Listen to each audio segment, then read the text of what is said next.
1988 was arguably the single greatest year in the history of heavy metal.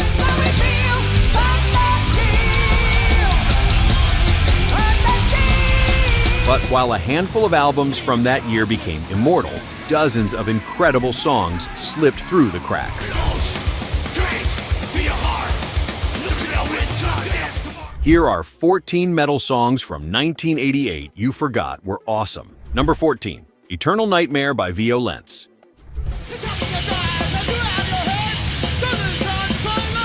This debut album from the San Francisco Bay Area thrash metal band was released on June 27, 1988, through MCA Records' Mechanic sublabel. 7 tracks of pure sonic violence. The riffs of Phil Demmel and Rob Flynn hit like a freight train, while Sean Killian's frantic vocal delivery sounds like a man possessed.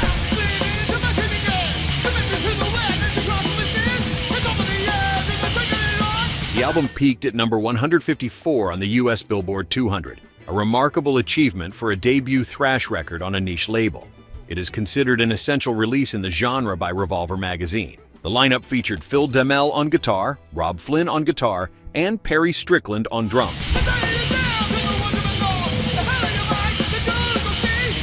Flynn would later go on to found Machine Head. A limited 10-inch promo single was released featuring 2 tracks in a sealed plastic cover containing fake vomit. That tells you everything you need to know about this band. Violence never reached the fame of their Bay Area peers, but Eternal Nightmare remains one of the most ferocious thrash debuts ever recorded.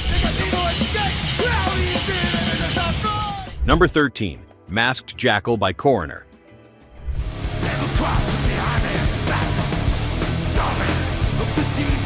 Built on thrash, their music pulled in classical form, avant-garde twists, jazz complexity, and the cold mechanics of industrial metal. They kicked things off in 1985 and built a reputation as one of underground metal's most forward-thinking and technically ferocious bands.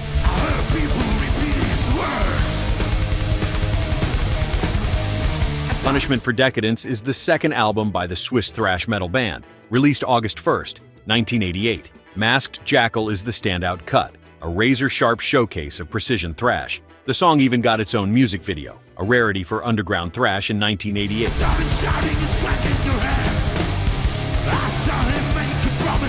The lineup was Tommy Vitterli on guitar, Marky Edelman on drums, and Ron Broder on bass and vocals. The vocals on Bite, the band's first demo tape, were provided by Tom G. Warrior of Celtic Frost. That connection to Swiss metal royalty ran deep. Punishment for Decadence laid the groundwork for bands like Vector and Revocation decades later. 3 guys from Switzerland quietly changed what thrash metal could be.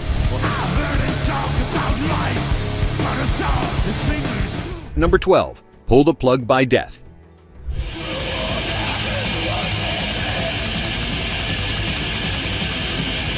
Combat Records unleashed one of the most important death metal albums of all time in 1988. Leprosy was a quantum leap from the band's debut, featuring pioneering engineering work from Scott Burns, whose name would go on to appear on countless death metal classics. Pull the Plug is written from the perspective of a person being taken off life support, and has been called a death metal contemporary of Metallica's One.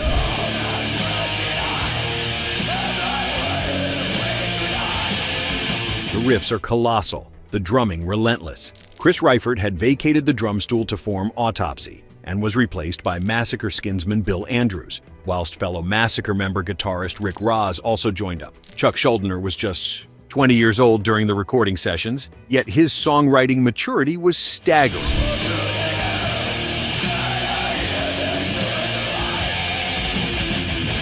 In a poll by the German Rock Hard magazine, Leprosy was voted number 1 on the list of the 25 most important death metal albums of all time. Schuldiner tragically passed away from brainstem cancer in 2001 at only 34. Pull the Plug remains his most iconic composition.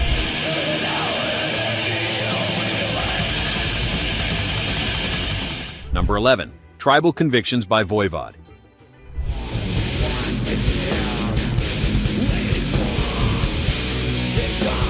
Out of the early 80s thrash scene came a band that quickly veered off in their own brain-frying direction. Released in 1988, the Canadian band's 4th album, Dimension Hatros, was a groundbreaking fusion of metal, prog, and industrial music. Nothing in 1988 sounded remotely like it.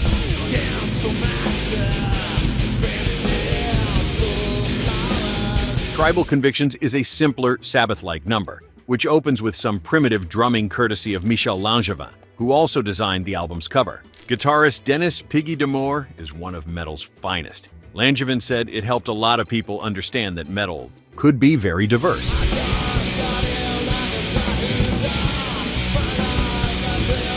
Even Thurston Moore of Sonic Youth became a fan of the album. Piggy passed away from colon cancer in 2005, but his dissonant, alien guitar style influenced everyone from Devin Townsend to Meshuggah. Dimension Hatros set the stage for their best album, 1989's major label debut, Nothing Face.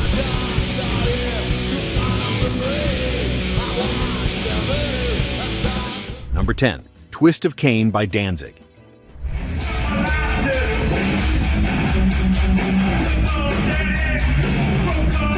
After the raw punk fury of the Misfits and the dark transitional period of Samhain, Glenn Danzig finally found his definitive musical identity. The self-titled debut dropped in 1988 on Def American, and Twist of Cain was its crown jewel. A massive, grinding riff anchored the song while Danzig's baritone vocals dripped with gothic menace.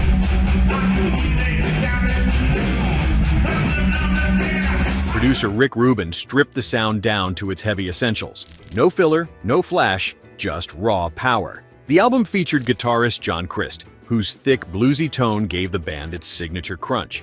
Bassist Eerie Von and drummer Chuck Biscuits rounded out the lineup.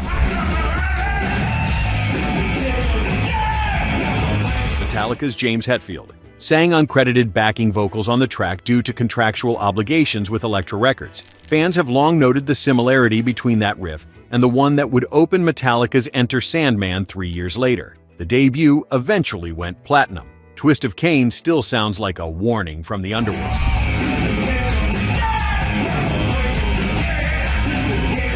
Number 9. Thundersteel by Riot.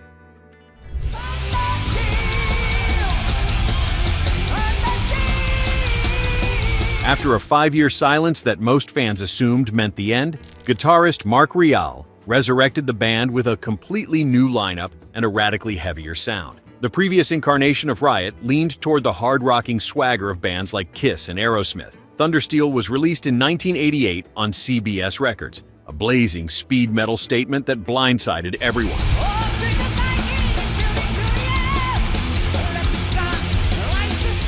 The title track opens with Tony Moore's stratospheric vocal scream and never lets up. Moore possessed one of the most astonishing vocal ranges in metal history, rivaling the likes of Rob Halford and Jeff Tate. Guitarist Mark Rial's picking speed was ferocious and precise. The album is now widely considered the quintessential American power metal record, blending furious speed with beautifully melodic passages.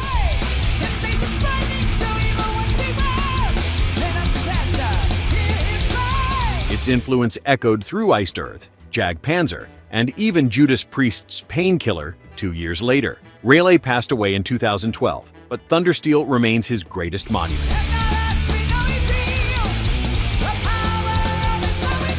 Number 8. I Want Out by Helloween.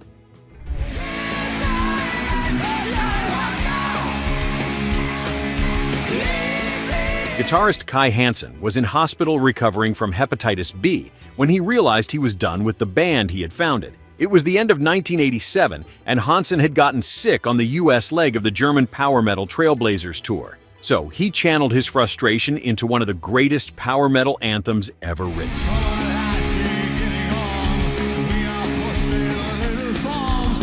The song was released as a single from the album Keeper of the Seven Keys Part 2 in 1988. Hansen said it was his way of hinting he really wanted out. Keeper of the Seven Keys Part 1 saw Hansen handing over vocal duties to teenage wunderkind Michael Kiske, a man with a voice that could shatter stained glass windows.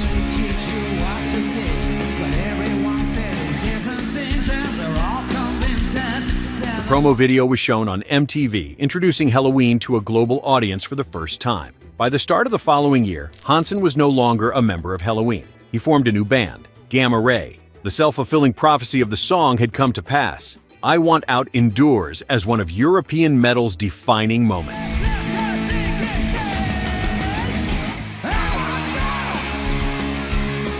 Before we continue, which of these deep cuts hit the hardest for you so far? Did you wear out any of these albums back in 1988? Drop a comment and let us know where you're watching from. Number 7. Mandatory Suicide by Slayer.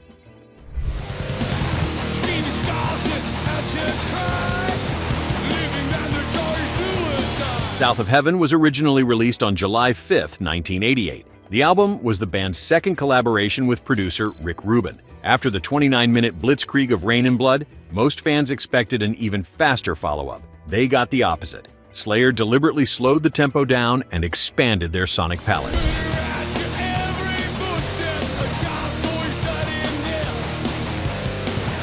Mandatory Suicide was the devastating centerpiece. Slow, menacing, and suffocating. It was the band's last album released by Def Jam, marking a pivotal turning point. The album was one of only 2 Def Jam titles distributed by Geffen Records through Warner Brothers, as Def Jam's then distributor, Columbia, refused to release work by the band.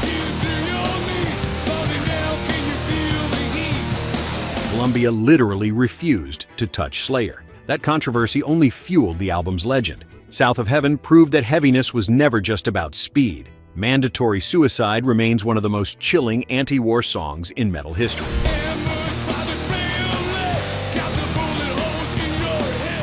Number 6. Nuclear Winter by Sodom.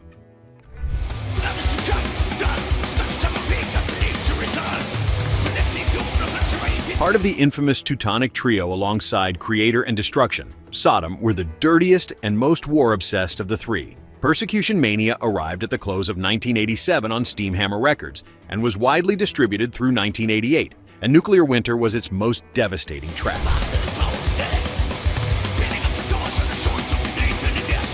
The song paints a bleak picture of atomic annihilation set to relentless thrash riffs and Tom Angel Ripper's snarling vocals. It is pure German thrash at its most uncompromising. The album was engineered by Harris Johns at Music Lab Studios in West Berlin, the same studio that hosted Voivod's Dimension Hatros sessions. Johns gave the record a raw, punishing sound that perfectly suited its apocalyptic subject matter.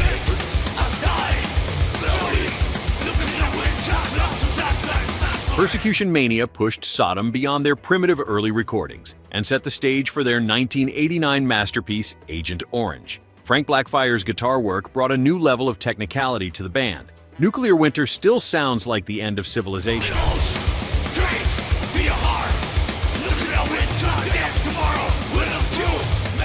Number 5. Into the Pit by Testament.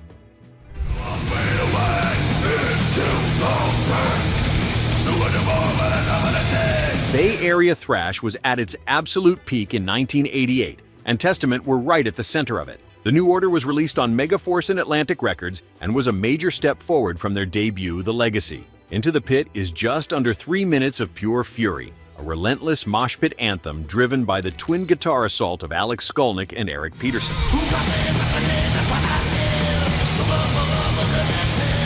Chuck Billy's commanding vocal delivery ties the chaos together. Skolnick was just 19 years old when the album was recorded, yet his lead guitar work rivaled players twice his age. The New Order charted at number 136 on the Billboard 200.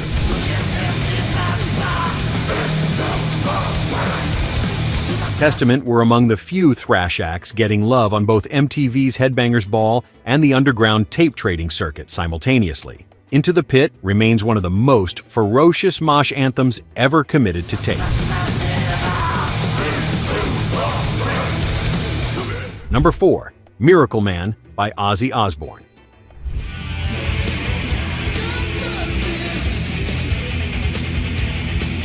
For his 5th solo studio album, the Madman went back to his heaviest roots. No Rest for the Wicked arrived in 1988 on CBS Records and introduced the world to a fresh-faced 21-year-old guitarist from New Jersey named Zakk Wylde. Miracle Man was a direct attack on televangelist Jimmy Swaggart, who had publicly condemned Ozzy's music as satanic, only to be caught in a scandal involving a prostitute.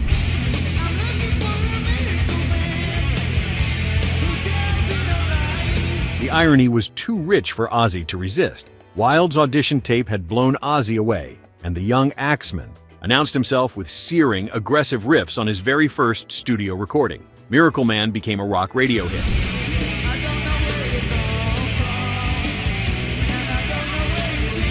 Keith Olsen produced the track, while Roy Thomas Baker handled other cuts on the album. No Rest for the Wicked was by and large Ozzy's heaviest effort since Bark at the Moon in 1983. Wild went on to become Ozzy's longest-serving guitarist. It all started here.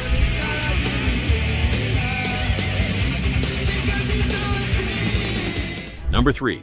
The Evil That Men Do by Iron Maiden.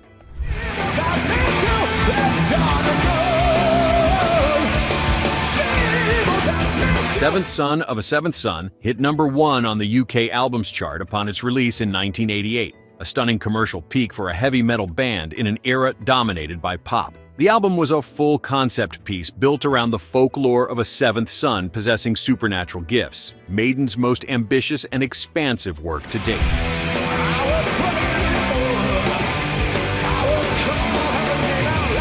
The Evil That Men Do was released as the second single, galloping with Bruce Dickinson's towering vocals and the twin guitar harmonies of Dave Murray and Adrian Smith firing on all cylinders. The song reached number 5 on the UK singles chart.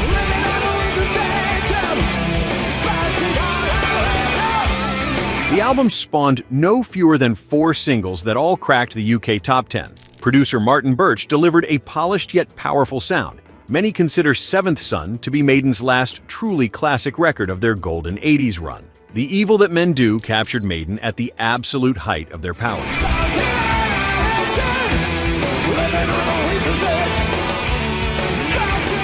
Number 2. Cult of Personality by Living Colour.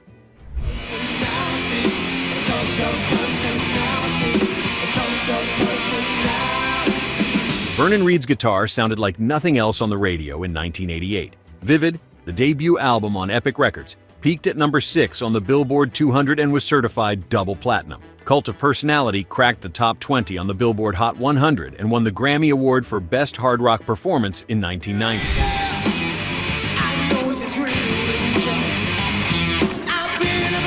The song featured samples of John F. Kennedy, Franklin D. Roosevelt, and Malcolm X layered over one of the most explosive riffs of the decade. Mick Jagger had helped produce the band's early demo sessions and championed them publicly. Corey Glover's vocal power was matched only by Reid's ferocious and unpredictable fretwork.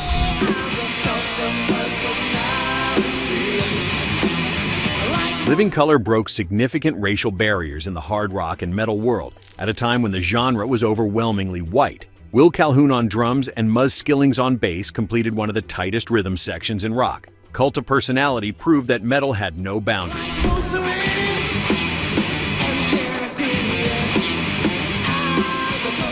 Number 1. Dyers Eve by Metallica.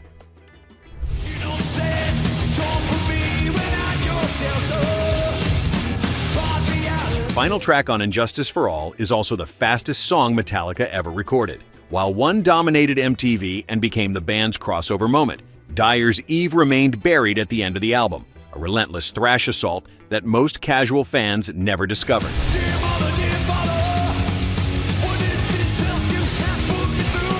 Lars Ulrich's double bass drumming is punishing from first to last, and James Hetfield's lyrics are deeply personal, raw anger directed at his strict religious upbringing and sheltered childhood. And Justice for All was the band's first album following the tragic death of bassist Cliff Burton in a tour bus accident in Sweden in 1986.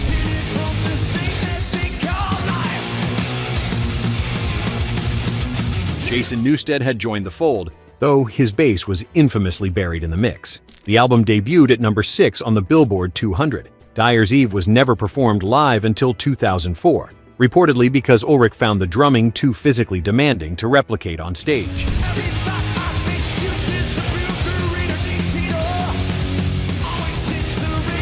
Hidden in plain sight, it remains the purest thrash song Metallica ever wrote.